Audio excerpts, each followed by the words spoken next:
Hello friends, आज हम बात करेंगे कोलेस्ट्रॉल पर असर डालने वाली कौन कौन सी दवाइयाँ अवेलेबल है उसके बारे में एक जनरल टॉपिक करेंगे।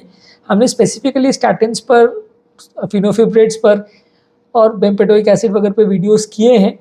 आज हम एक ही जनरल टॉपिक करेंगे, सारे कौन कौन सी दवाइयाँ कोलेस्ट्रॉल मेटाबॉलिज्म को अफेक्ट करती है और किस तरह से काम करती है, किसका कितना परसेंट एक्शन होता है और किसको किस इंडिकेशन के लिए यूज़ करते हैं, एक जनरल डिस्कशन करेंगे। क्योंकि कोलेस्ट्रॉल से रिलेटेड सेपरेट वीडियोस काफ़ी हमने किए मेडिसिन पर इन जनरल कभी भी उस चीज़ को डिस्कस नहीं किया कि कौन सी मेडिसिन किस पर्टिकुलर चीज़ के लिए यूज़ ज़्यादा की जाती है। तो आज उस चीज़ को हम कवर करेंगे आज के वीडियो में। जो लोग हमारे चैनल पर नए हैं उन्हें रिक्वेस्ट करूँगी चैनल को सब्सक्राइब करें। ऐसा करने से चैनल को कंटिन्यू करने के लिए हमें मोटिवेशन, इंस्पिरेशन मिलती है। बेसिकली कोलेस्ट्रॉल एक बॉडी का कंपोनेंट है। वैसे जो हार्मोन्स बनाने के लिए या सेल मेम्ब्रेन्स बनाने के लिए या विटामिन डी बनाने के लिए ज़रूरी चीज़ है।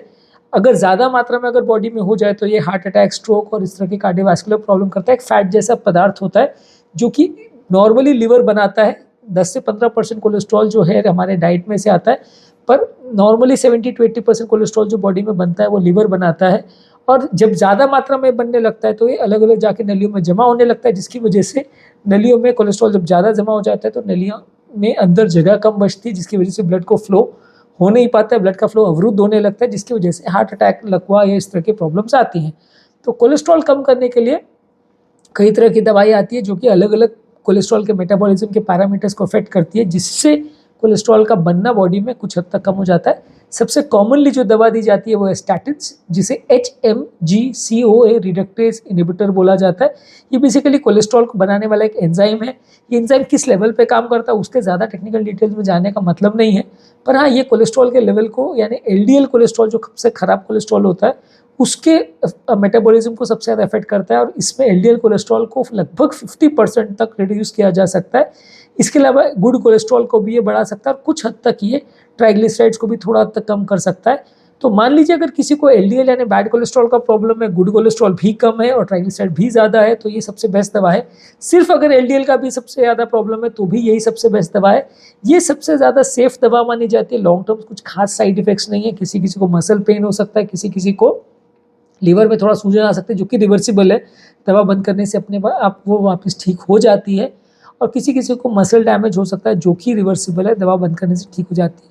ओवरऑल ये काफ़ी सेफ दवा मानी जाती है। थोड़ा बहुत स्टडी इसमें ये है कि न्यू ऑनसेट डायबिटीज़ होने का चांस बढ़ सकता है, पर वो बहुत बड़ी डेटा अवेलेबल नहीं है और इसमें ऐसा नहीं माना जा सकता कि हर व्यक्ति जिसको आप लोगे तो उसको डायबिटीज़ हो जाएगा, ऐसा नहीं है। 1:256 उसका रेशियो है, यानी बहुत कम है चांसेस, और उसमें बहुत सारे कंफाउंडिंग वेरिएबल्स इन्वॉल्व है। तो इसलिए वो चीज़ों को भी उतना ज़्यादा डिस्कशन करने का मतलब नहीं है। उस पर भी हमने सेपरेट वीडियो किया इस स्पेसिफिक टॉपिक पर भी, जो कि आप मेरे चैनल पर देख सकते हैं। किसी किसी को मसल पेन, वीकनेस इससे दवा से हो सकते हैं। सबसे कॉमनली यही दवा यूज़ करते हैं कोलेस्ट्रॉल के कंट्रोल करने के लिए।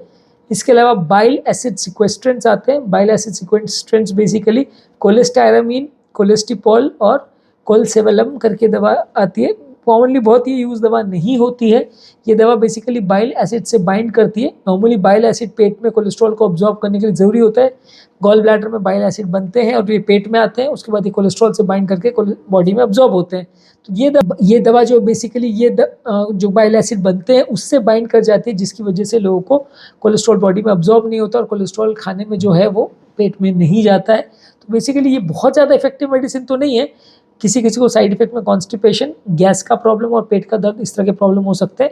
ये दवा बहुत ज़्यादा स्ट्रॉन्ग और बहुत ज़्यादा पोटेंट नहीं है। पेट से अब्जॉर्ब होने वाले कोलेस्ट्रॉल को ही कुछ हद तक कम कर सकते हैं, पर लिवर पे कोलेस्ट्रॉल के मेटाबॉलिज्म पर इसका कुछ खास असर नहीं है। तो इसलिए ये बहुत ज़्यादा स्ट्रॉन्ग नहीं है। 15-20% तक का रिडक्शन इसमें देखा जा सकता है। नेक्स्ट दवा है एजेटिमिब।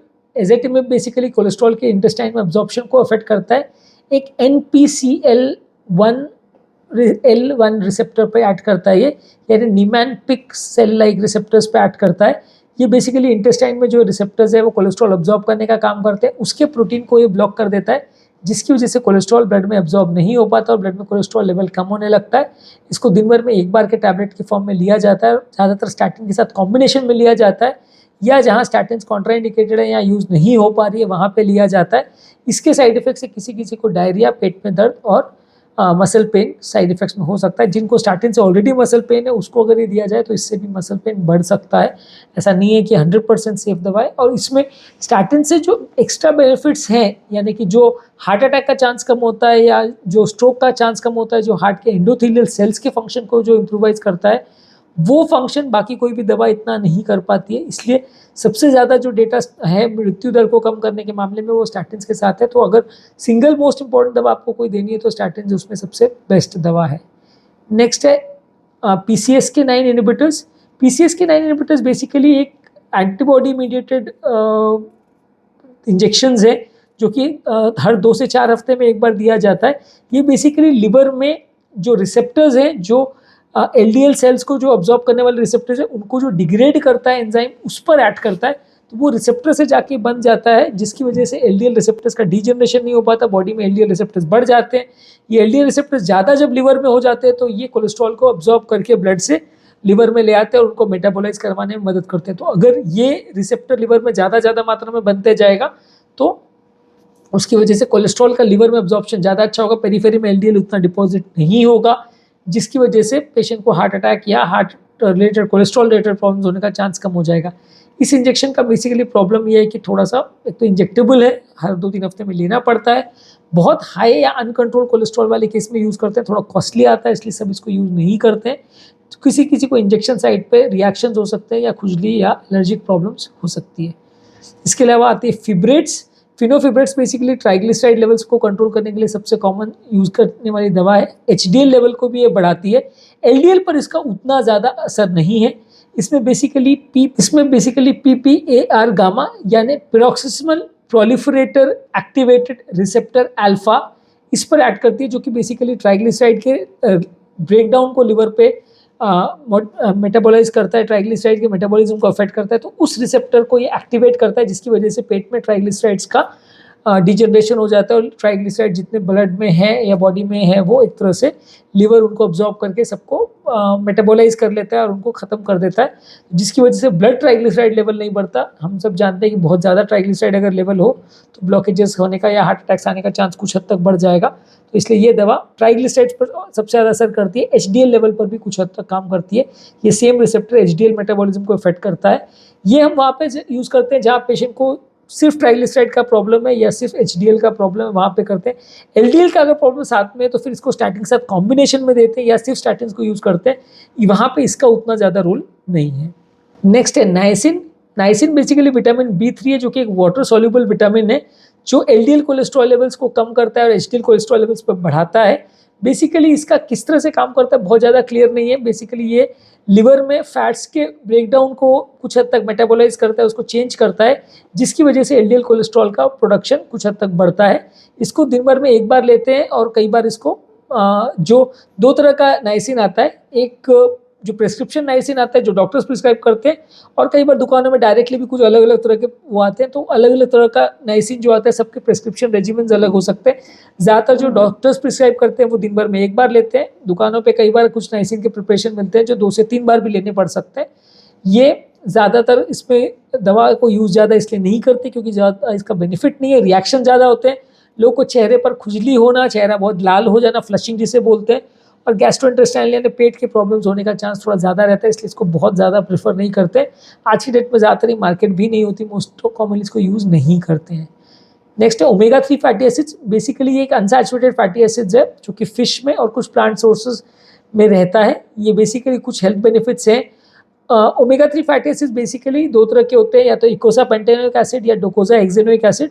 ये बेसिकली दिन में 1 से 2 बार लेने चाहिए, और ये लेने से किसी को पेट के साइड इफेक्ट्स हो सकते हैं। ज़्यादातर ये ट्राइग्लिसराइड लेवल को कम करता है, HDL लेवल को थोड़ा बढ़ाता है। तो इसको जिनको ट्राइग्लिसराइड का प्रॉब्लम्स है या हार्ट अटैक का प्रॉब्लम्स है उसको ले सकते हैं। बहुत ज़्यादा इफेक्टिव नहीं है, लेकिन ट्राइग्लिसराइड्स को कम करने में कुछ हद तक मदद करता है, साइड इफेक्ट्स इसके कम है। नेक्स्ट है बेम्पेडोइक एसिड। बेम्पेडोइक एसिड बेसिकली एक थोड़ी नई दवा है जो कि रिसेंटली USFDA अप्रूवल इसको मिला है। ये बेसिकली लिवर में एक ATP साइट्रेट लाइज करके एंजाइम होता है, उस पर असर करता है, जिसकी वजह से LDL कोलेस्ट्रॉल को अफेक्ट करता है। ये कोलेस्ट्रॉल लेवल्स LDL का स्टैटिन जितना इफेक्टिव नहीं है, स्टैटिन 50% तक रिड्यूस कर सकता है, ये 18% तक रिडक्शन कर सकता है। ये ज़्यादातर कॉम्बिनेशन में यूज़ होता है रोजुवास्टैटिन के साथ या एजेटिमेब के साथ। ये बेसिकली कुछ कुछ केसेस में साइड इफेक्ट में मसल पेन कर सकता है, यूरिक एसिड लेवल को बढ़ा सकता है, और रेस्पिरेटरी ट्रैक्ट में किसी किसी को इससे इन्फेक्शन हो सकता है। तो ये as a combination therapy LDL cholesterol के लिए यूज़ करते हैं। बाकी ट्राइग्लिसराइड और एचडीएल के लिए उतना रोल नहीं है।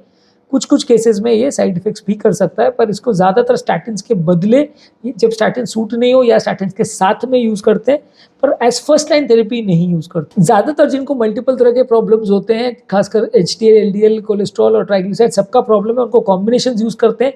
जब सिंगल स्टैटिन से कंट्रोल नहीं होता है, सबसे पहले स्टैटिन ही दिया जाता है, उससे नहीं कंट्रोल हो रहा है तो बाकी चीज़ यूज़ करते हैं। स्टैटिन देने का सबसे बड़ा रीज़न ये है कि साइड इफेक्ट बहुत कम है, और दूसरा ये है कि लॉन्ग टर्म उसमें बेनिफिट्स और मृत्यु दर कम करने के लिए बहुत ज़्यादा स्टडीज़ अवेलेबल है, और इनफैक्ट हर स्टडी ने ये शो किया है कि उसमें बेनिफिट ही बेनिफिट है, नुकसान बहुत ही कम है। तो इसलिए वो एक तरह से एक वंडर ड्रग माना जाता है, नहीं लगा था जैसे कि स्किन के पेशेंट में स्टेरॉइड को माना जाता है कि वो कुछ भी समझ में नहीं आए तो वो दे दो, वैसा टाइप इसमें है कि स्टैटिन एक ऐसी ड्रग है जो हर तरह से फ़ायदा ही फ़ायदा करती है, बहुत कम ही इसके नुकसान है। तो इसलिए किसी को भी देने में बहुत ज़्यादा प्रॉब्लम नहीं है। हाँ, किसी किसी को मसल पेन इससे हो सकता है, पर अदरवाइज कोई खास इसके नुकसान नहीं है। तो ज़्यादातर पेशेंट में फर्स्ट ड्रग में स्टैटिन्स को यूज़ करते हैं। ट्राइग्लिसराइड का प्रॉब्लम है तो फिनोफिब्रिड्स को यूज़ करते हैं। स्टैटिन से कंट्रोल नहीं हो रहा है एलडीएल, तो फिर एज़ेटिमेब या बेंपेडोइक एसिड को ऐड किया जाता है, और जहाँ एचडीएल का प्रॉब्लम है वहाँ पे फिनोफिब्रेट्स को और स्टैटिन्स के कॉम्बिनेशन को यूज़ करते हैं। नाइसिन कभी कभी यूज़ करते हैं, तो नाइसिन आजकल वैसे उतना मार्केट में अवेलेबल भी नहीं है। बाइल एसिड सिक्वेस्ट्रेंट्स और बाकी चीज़ों को कम यूज़ करते हैं। ओमेगा 3 फैटी एसिड्स लोग हेल्थ बेनिफिट के हिसाब से खुद लेते हैं कई बार, तो प्रिस्क्रिप्शन में डॉक्टर्स बहुत ज़्यादा इसको प्रिस्क्राइब नहीं करते हैं। तो आज के टॉपिक में हमने बात करी कोलेस्ट्रॉल मेटाबॉलिज्म को अफेक्ट करने वाली कौन कौन सी दवाएं अवेलेबल है उस बारे में। जो लोग हमारे चैनल पर नए हैं उन्हें रिक्वेस्ट करेंगे कि चैनल को सब्सक्राइब करें। ऐसा करने से चैनल को कंटिन्यू करने के लिए हमें मोटिवेशन और इंस्पिरेशन मिलती है, और जब भी हम कोई नया कंटेंट अपलोड करते हैं उसका नोटिफिकेशन आपको तुरंत मिल जाता है। जो लोग हमारे चैनल पे बहुत डिटेल वीडियो नहीं देखना चाहते, उनको ऐसा लगता है कि यार कंटेंट का कोई शॉर्ट समरी हमें बता दे, तो उनके लिए रेगुलर बेस पे हम यूट्यूब शॉर्ट्स अपलोड करें जिसमें सारे टॉपिक का 1 मिनट में हम आपको ब्रीफ समरी दे देते हैं। तो आप इसे देख सकते हैं, सब्सक्राइब कर सकते हैं, और इसको यूट्यूबर के अलावा हम फेसबुक और इंस्टाग्राम पे भी रील्स में सेंड कर रहे हैं, तो आप उसको भी अपने सोशल मीडिया ग्रुप्स में फ्रेंड्स, फैमिली और रिलेटिव्स के साथ हेल्थ टिप्स की तरह शेयर कर सकते हैं।